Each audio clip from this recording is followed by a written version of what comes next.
Ce qu'il est convenu aujourd'hui d'appeler l'affaire Quatennens, alors qu'il s'agit d'un divorce, faut le rappeler, n'en finit plus. Ça se terminera le 13, il faut au moins l'espérer. Qu'après le 13, après la décision de justice, on espère que ça va calmer les esprits. On est un groupe de personnes qui avons créé une tribune, comme vous allez le voir plus loin, comme peut-être vous le savez déjà. Nous, on estime que Adrien n'a pas à être puni au-delà de la justice. Et nous ne sommes pas isolés, puisque notre tribune maintenant approche des 3700 signatures. Personne n'en parle dans les médias de cette tribune. La parole est toujours donnée aux accusateurs, à ceux qui veulent punir. N'est pas donnée à la défense. Donc nous sommes la défense. 3700 personnes, 3800 bientôt, ont déjà signé avec nous. Vous pouvez signer aussi, si vous êtes d'accord avec nous, bien entendu. On n'oblige personne. Et j'ai eu l'idée de faire cette petite vidéo en lisant quelques commentaires, puisque quand on signe, on peut mettre un commentaire, en lisant quelques-uns des commentaires qui ont été déposés. Marie-Jo écrit « Je suis effarée par la montée en puissance de pratiques fascistes dans ce pays et partout dans le monde. Délation, jugement sans procès, harcèlement sur la place publique, médiatisation outrancière, violation de la vie privée. Le féminisme prend un virage dangereux, se basant désormais non plus sur la volonté d'égalité, mais sur une prise de pouvoir. Les hommes ne sont plus nos partenaires, mais des ennemis à abattre. Cette mise à mort programmée de la moitié de l'humanité m'effraie et ne correspond en rien au féminisme dont je me réclame depuis mon enfance. J'ai admiré et écouté Gisèle Halimi, Delphine Seyrig, toutes les femmes qui ont porté nos aspirations avec talent, finesse et justesse. Ces néo-féministes actuelles ne sont pas mes compagnes. Je ne les reconnais pas dans leurs combats et leurs pratiques.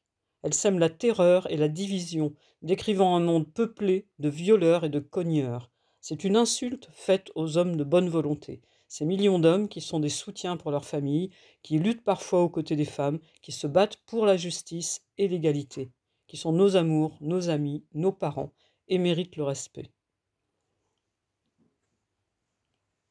Moi, je rêve d'un monde de justice et d'égalité, pas d'une guerre permanente, stérile et sans fondement.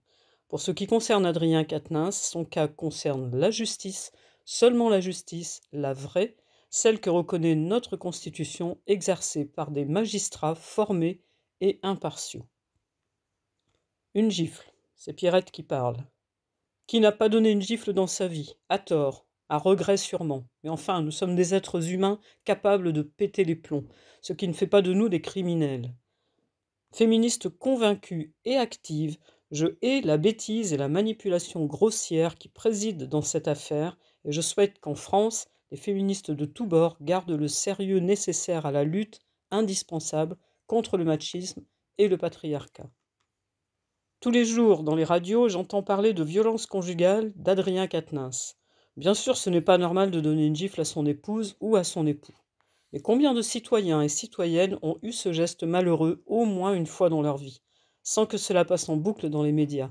L'affaire Quatennens est devenue uniquement politique pour casser la France Insoumise et la NUPES, en faisant diversion pour masquer les affaires sales du gouvernement. Martine dit « Je signe parce que je ne cautionne pas du tout ce déballage médiatique. Je ne supporte pas les mouvements féministes actuels qui défendent tout et n'importe quoi. La parité, c'est tout d'abord le respect mutuel des hommes et des femmes.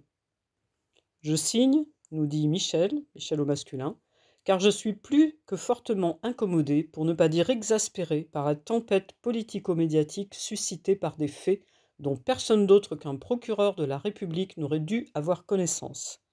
Le texte de cette pétition est complet et je m'y retrouve totalement.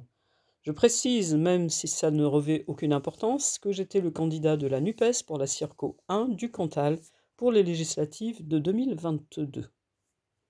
Serge nous dit « L'acharnement médiatique va trop loin, tous les couples divorcent, et ça ne fait pas autant de boucans dans les journaux. Adrien est le seul homme capable d'avouer ses erreurs. Quel homme le fait aujourd'hui ? Il est un homme en or, avec de l'écoute et de la compréhension envers les citoyens. Il ne faut pas condamner sans rien savoir. Et encore, je dirais, son divorce ne regarde que lui et son épouse. » Martine nous dit « Stop aux tribunaux médiatiques qui font que durant des jours, des semaines, la même affaire non jugée s'invite à votre table, chacun y allant de sa vérité. Comment pouvons-nous accepter que les médias fassent leur audimat sur des sujets aussi malheureux? Comment pouvons-nous accepter qu'une simple accusation suffise à engager des conséquences aussi graves que les demandes de mise en retrait du député Quatennens?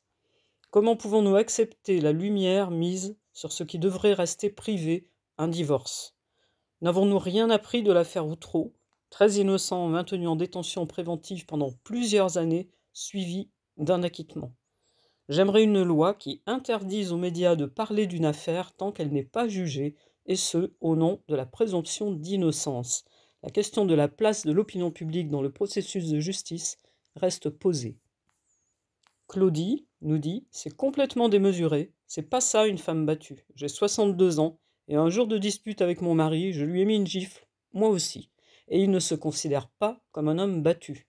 Arrêtons les excès, ne mélangeons pas tout. » Fabella nous dit « Je signe cette tribune, car il est évident que monsieur le député LFI Quatennens Adrien est victime d'un lynchage politique de la part de personnes mal intentionnées. Je suis féministe, mais pas séparatiste. L'égalité femmes et hommes, mais pas que les femmes deviennent à leur tour dominatrices du sexe opposé. Pour le député monsieur Bayou, ça a des relents de vengeance pour prendre sa place. Trop, c'est trop. Les médias mainstream sont les porte-paroles de ce gouvernement de crapules. Les ultra-féministes, en joignant leurs paroles à ce lynchage médiatique, nuisent au combat légitime des droits des femmes. Marie-Hélène nous dit par exemple qu'il est... Alors elle dit par exemple parce que le truc était « Pourquoi vous signez ?» Par exemple qu'il est inconcevable que des tribunaux populaires se substituent à la justice et qu'un féminisme des ultras salisse le féminisme et que remplacer le patriarcat par le matriarcat, désir de toutes ces misandres, devient de la folie. Florence nous dit « Parce que pour être passé par la case divorce, je sais ce que c'est une épreuve violente et qu'humainement, nous n'avons pas toujours les réactions appropriées. Cela vaut pour les deux sexes et que le traitement que subit Adrien est disproportionné. Il y a tellement pire sur les bancs de l'Assemblée. Adrien est un homme honnête qui a toujours fait du très bon travail. Je suis dans l'ensemble très fier de lui et lui apporte mon soutien et plein de bonnes ondes pour la suite. » Louise nous dit « Je rejoins totalement ce point de vue, donc la tribune. Adrien a reconnu des faits devant l'omniprésence des médias dans son divorce et indépendamment de sa volonté. Il aurait pu ne pas le faire, nier en bloc, comme beaucoup le font, et c'est lui qui est lynché. C'est injuste. Une gifle se condamne, mais il faut garder en tête que l'on parle là d'une gifle, non d'une violence sexuelle ou autre. Son lynchage, comme dit ci-dessus, discrédite les violences que des femmes subissent tous les jours, les violences qui tuent des femmes tous les jours. Total soutien à Adrien Quatennens, n'en déplaise à ces pseudo-féministes. Alors, je ne connais pas le prénom, Fanny apparemment, vu l'email. Nous dit « Notre justice est la seule apte à juger, à condamner ou à innocenter un et une citoyenne ou citoyen au vu des faits qui lui sont reprochés. Que les chaînes télé ou les membres de partis politiques instrumentalisent une information dans le seul objectif de servir leur idéologie devrait être condamnés pour diffamation sans preuve et sans jugement judiciaire préalable. La manière dont est instrumentalisée la non-affaire d'Adrien Quatennens est flagrante. Comment la justice peut-elle protéger un citoyen de cabale organisée alors qu'elle ne s'est pas prononcée? Cette dérive est dangereuse pour la démocratie, la République, et enlève à chacun d'entre nous la présomption d'innocence, ce qui me paraît très grave et très préoccupant. Donc ça, c'était un message qui avait été mis dans les premières semaines de notre tribune. Puisqu'après, les choses ont changé. Daniel au féminin, nous écrit « Une gifle n'est pas un crime, même si cela ne devrait pas se produire. Un divorce est un moment très douloureux pour les deux parties.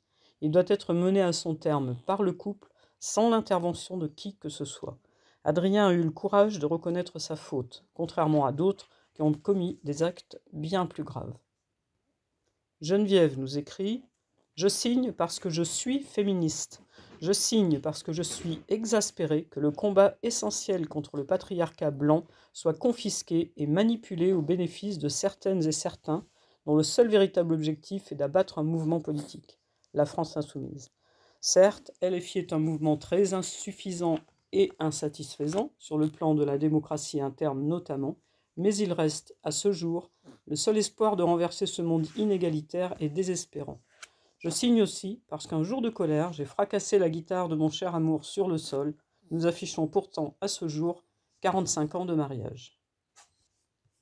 Yves nous dit « J'ai moi-même divorcé, j'étais très connu. Mais le plus difficile était pour moi la manipulation des enfants. Des gens qui ne connaissaient rien de mon histoire, me connaissaient mieux que moi-même. Laissons ce couple régler leurs affaires ensemble. Peut-être que madame a tort, non. Alors pourquoi taper sur l'un et rien sur l'autre? Il y a toujours plus de juges et d'avocats que dans tous les tribunaux de France. Le retour d'Adrien doit se faire rapidement, les Françaises et Français le réclament. »